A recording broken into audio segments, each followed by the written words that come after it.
என்னடா இது இவ்வளோ பெரிய பலாப்பழமான்னு பார்க்குறீங்களா?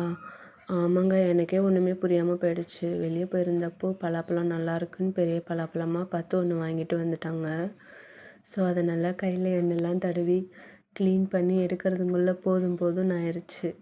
நானும் கூட சேர்ந்து ஹெல்ப் பண்ணேன்.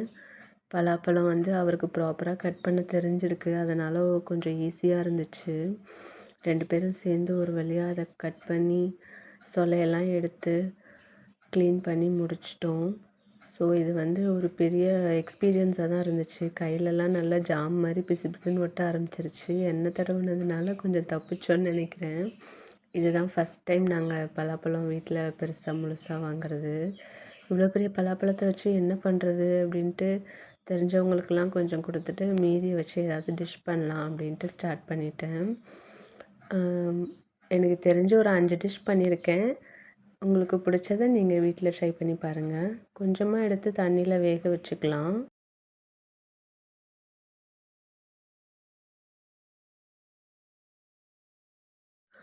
பலாப்பழம் கொஞ்சம் போல் எடுத்து நம்ம பேஸ்ட்டு மாதிரி அரைச்சி எடுத்துக்கலாம். இந்த மாதிரி பேஸ்ட்டு மாதிரி வரணும். நல்லா நைஸாக அரைச்சிருங்க. இது வந்து நம்ம வந்து கொழுக்கட்டைக்கும் போண்டா சுடுறதுக்கும் யூஸ் பண்ணிக்கலாம். சரிங்களா? அண்ட் ஜாம் செய்கிறதுக்கும் நம்ம இதே தான் யூஸ் பண்ணுவோம்.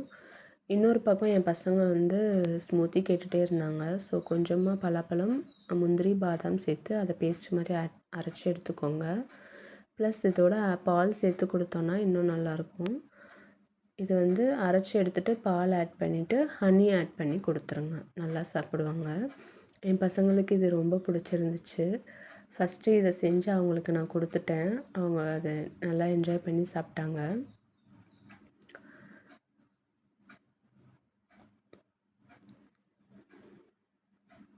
கொஞ்ச நேரத்துலேயே ப்ராசஸிங் எல்லாமே முடிஞ்சிருச்சு. ஸ்டார்ட் பண்ணி ஒரு 1 ஹவர்க்குள்ளே நான் எல்லாமே செஞ்சு முடிச்சிட்டேன்.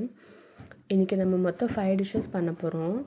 இது வந்து ஸ்மூத்தி, பலாப்பழம் ஸ்மூத்தி, பலாப்பழம் கொழுக்கட்டை, பலாப்பழம் போண்டா அண்டு பலாப்பழம் ஜாமும் செய்ய போகிறோம். நானும் சாப்பிட்டு பார்த்தேன். ரொம்ப நல்லா இருந்துச்சு. அவங்களுக்கும் பிடிச்சிருந்துச்சு. அதுக்கப்புறமா வேக வச்சுருந்தோம் இல்லையா, அந்த பலாப்பழத்தை வந்து ஃபில்ட்ரு பண்ணி எடுத்து தனியாக வச்சுக்கலாம். இது வந்து கொஞ்சம் ஆறணும். ஆறுனதுக்கப்புறமா நம்ம மிக்ஸி ஜாரில் போட்டு அரைச்சிக்கலாம்.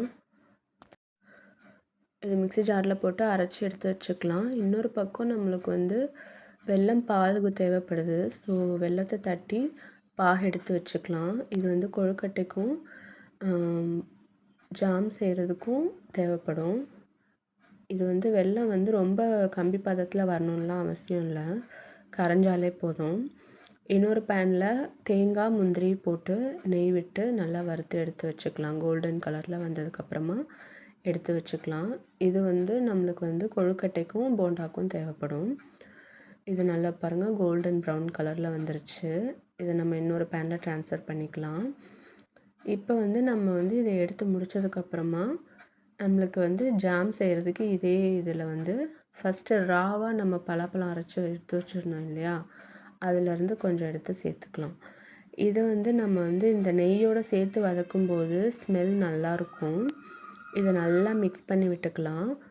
கொஞ்சம் கலர் வந்து சேஞ்ச் ஆனதுக்கப்புறமா இதில் வந்து நம்ம வந்து வெல்லம் பாகு எடுத்து வச்சுருந்தோம் இல்லையா, அந்த ஸ்வீட்னஸ் வந்து கொஞ்சம் ஆட் பண்ணிக்கலாம். இதை ஆட் பண்ணிவிட்டு நல்லா மிக்ஸ் பண்ணி விட்டிங்கன்னா ஒரு 2 to 3 மினிட்ஸ்லேயே நல்லா கெட்டி சேர்ந்துடும். ஸோ இதை வந்து நம்ம ப்ரெட்டு, அப்புறமா சப்பாத்தி எதில் வேணாலும் அப்ளை பண்ணி சாப்பிட்லாம். பசங்களுக்கு ரொம்ப பிடிக்கும். நேச்சுரலாக ஹெல்த்தியாகவும் இருக்கும். ஸோ வீட்டில் கண்டிப்பாக ட்ரை பண்ணி பாருங்கள். இப்போ இன்னொரு பேனில் வந்து நம்ம பாயாசம் செஞ்சிடலாம். அதுக்கு கொஞ்சம் வெல்லம் பாகு எடுத்துக்கலாம். அண்டு வேக வச்சு எடுத்து வச்சுருந்தோம் இல்லையா, அரைச்ச அந்த பலாப்பழத்தையும் சேர்த்துக்கலாம். இது வந்து சேர்க்கும்போது நம்மளுக்கு நல்லாயிருக்கும். வேக வச்சு எடுத்ததுனால பசங்களுக்கு வந்து நல்லா ஹெல்த்தியாகவே இருக்கும். இதில் வந்து பாலும் ஆட் பண்ணிக்கலாம். இல்லைனா உங்களால் முடிஞ்சால் நீங்கள் தேங்காய் பால் கூட எடுத்து ஆட் பண்ணிக்கோங்க. பால் சேர்த்துட்டு நல்லா மிக்ஸ் பண்ணி விட்டுக்கோங்க. இது வந்து கொஞ்சம் நல்லா கெட்டி சேர்ந்து வரும்போது நம்ம வறுத்து வச்சுருந்த முந்திரி அப்புறமா அந்த தேங்காய் 2யுமே ஆட் பண்ணிக்கலாம். ஆட் பண்ணிவிட்டு இதில் வந்து இறக்கும்போது நம்ம வந்து அந்த ஏலக்காய் கொஞ்சம் தட்டி போட்டோன்னா இன்னும் வாசனை நல்லாயிருக்கும், சாப்பிட்றதுக்கும் ரொம்ப விரும்பி சாப்பிடுவாங்க. சரிங்களா? இன்னொரு பவுலில் நம்ம வந்து ட்ரான்ஸ்ஃபர் பண்ணிவிட்டு ஏலக்காய் மட்டும் கொஞ்சம் தட்டி போட்டுக்கலாம், நல்லாயிருக்கும்.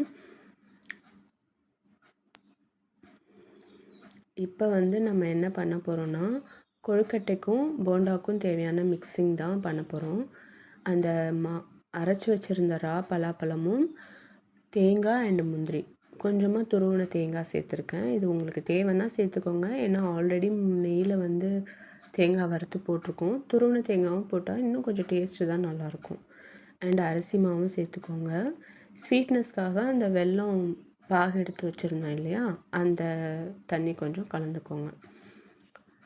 இப்போ வந்து இது எல்லாமே நல்லா மிக்ஸ் பண்ணிக்கோங்க. ஒரு போண்டா மாவுக்கு வந்து நம்மளுக்கு பதம் வரும்போது அது வந்து ஒரு வாழை இலை இந்த மாதிரி கட் பண்ணி எடுத்து அதில் மாவு சும்மா வச்சு அதை மடித்து நீங்கள் வந்து ஆட் பண்ணிட்டீங்கன்னாலே முடிஞ்சது.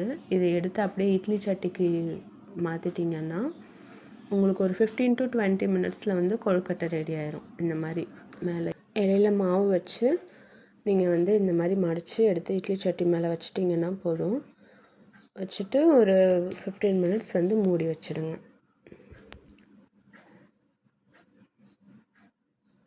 அதே மாவு யூஸ் பண்ணி நம்ம போண்டாவும் சுட்டுடலாம். இது வந்து எண்ணெயில் போட்டு ஃப்ரை பண்ணி எடுக்க வேண்டியது தான் வேலை. போண்டா மாதிரி நம்மளுக்கு கொஞ்சம் செவந்து வந்ததுக்கப்புறமா கோல்டன் ப்ரௌன் ஆனதுக்கப்புறமா எடுத்து நம்ம பசங்களுக்கு கொடுக்கலாம், நல்லாயிருக்கும். கொழுக்கட்டை வந்து வேறு டேஸ்ட்டில் இருக்கும், இந்த போண்டா வந்து வேறு டேஸ்ட்டில் இருக்கும், இது எண்ணெயில் போட்டு எடுக்கிறதுனால. ஸோ ரொம்ப ஈஸியான ரெசிபீஸ் தான், நல்லாயிருக்கும். வீட்டில் செஞ்சு பாருங்கள். மாவு இல்லாமல் நல்லா திருப்பி விட்டுட்டு இந்த மாதிரி செவந்து வந்ததுக்கப்புறமா எடுங்க.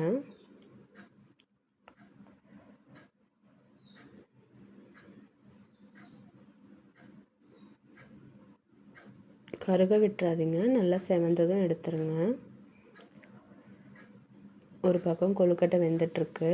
அதே சமயம் போண்டா எடுத்து முடித்ததுக்கப்புறமா ஒரு பேனில் வந்து கொஞ்சமாக நெய் விட்டு ப்ரெட்டெல்லாம் டோஸ்ட் பண்ணி எடுத்துக்கலாம், ஜாம் அப்ளை பண்ணி சாப்பிட்றதுக்கு. பலாப்பழம் பாயாசம், பலாப்பழம் ஸ்மூத்தி, அதுக்கப்புறமா பலாப்பழம் போண்டா, பலாப்பழம் கொழுக்கட்டை. இது நல்லா ஆவி பறக்க பறக்க இருந்துச்சு. ஜாம் வந்து ப்ரெட்டில் அப்ளை பண்ணிடலாம். எல்லா டிஷ்ஷுமே டிஃப்ரெண்ட் டேஸ்ட்டில் இருந்துச்சு. ஸோ நீங்கள் கண்டிப்பாக வீட்டில் ட்ரை பண்ணி பாருங்கள், எல்லாருக்கும் பிடிக்கும். எல்லாமே செய்ய முடியலனாலும் ஏதாவது ஒன்று ட்ரை பண்ணி பாருங்கள், நல்லா இருந்துச்சு. எல்லாருமே என்ஜாய் பண்ணி சாப்பிட்டாங்க. நான் நாளைக்கு உங்களை வேறு ஒரு வீடியோவில் சந்திக்கிறேன். அது வரைக்கும் டாட்டா, பை.